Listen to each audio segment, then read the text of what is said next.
In the past, God spoke to our ancestors through the prophets. In these last days, He has spoken to us through the Son. May God bless us in His mercy. Blessed day, everyone! We praise and thank you, dear God, for the gift of today.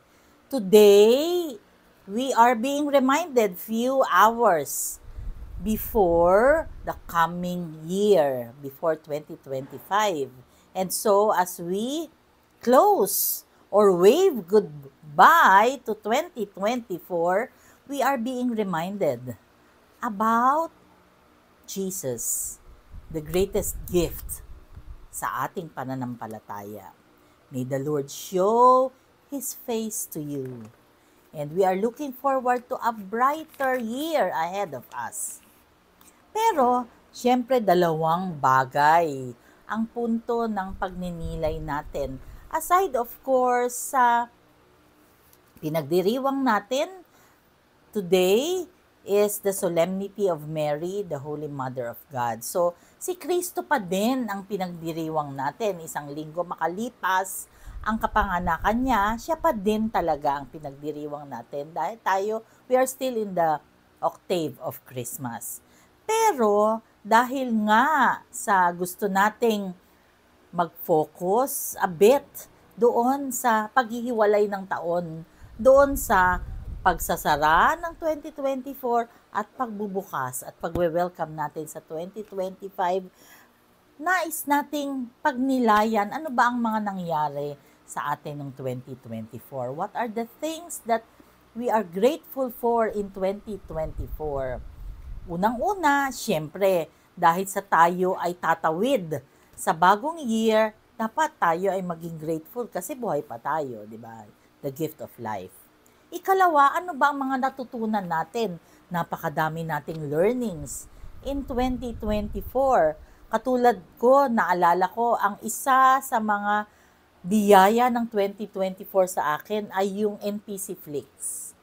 Kung saan, hindi lamang nabigyan ng pagkakataon na ma-showcase yung mga talento ng bawat artista doon sa NPC Flix namin.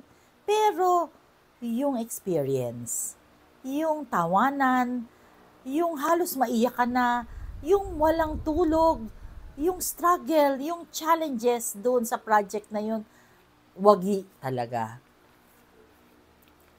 Yun ang isang bagay na gusto kong ibalik tanaw sa 2024 na kahit na hindi kami yung grand winner, kahit na third lang kami doon sa project na yon, hindi magkamayaw ang experience na yon.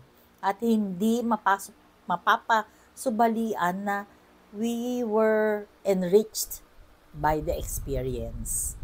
Yun ang gusto kong baliktanawan o ibalik tanaw sa 2024. Of course, napakadaming struggle, napakadaming sakit. Yung sakit dito na talaga namang wagi din. Napakadaming nangyari sa 2024 na kung babalikan natin, we are grateful kasi napagtagumpayan natin yung mga hamon doon sa mga problemang kinaharap ng 2024. And sa pagdating natin sa 2025, sa pagharap natin sa mga panibagong hamon sa buhay, bit-bit natin yung mga experiences natin in the past, which made us who we are now. Palagi ko ang sinasabi, and ito talaga yung aking mantra, who we are is God's gift to us. And who we become is our gift back to Him. Kaya naman tuloy-tuloy lang tayo sa pag-abot ng ating mga pangarap sa buhay, sa paglago, sa pananampalataya at sa ating pagsisikhay na to become better versions of ourselves. Palagi kong sinasabi that we are serving the Lord Nawa ang ginagawa natin is pleasing to Him, kasi baka naman we are just pleasing ourselves at hindi na gusto ng Panginoong Diyos ang ginagawa natin.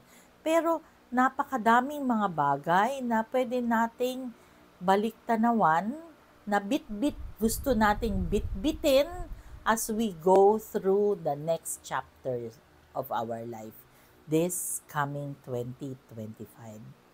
So, ang gusto kong ipahayag sa inyo ngayon is, let us be grateful for all that we had, and let us be hopeful for all that is in store for us, because God is always with us.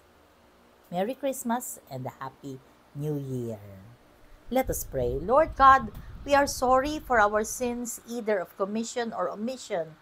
We pray for healing of those who are sick, those who are requesting for prayers, and those who are praying with us right here, right now.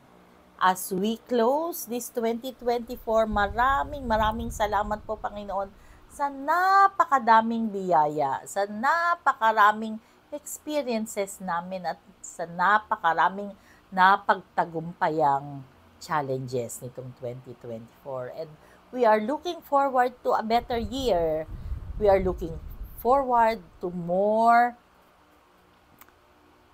learnings this 2025 and more days of service. Lord, be with us always and in all ways, and please stay with us, for without you, we are nothing.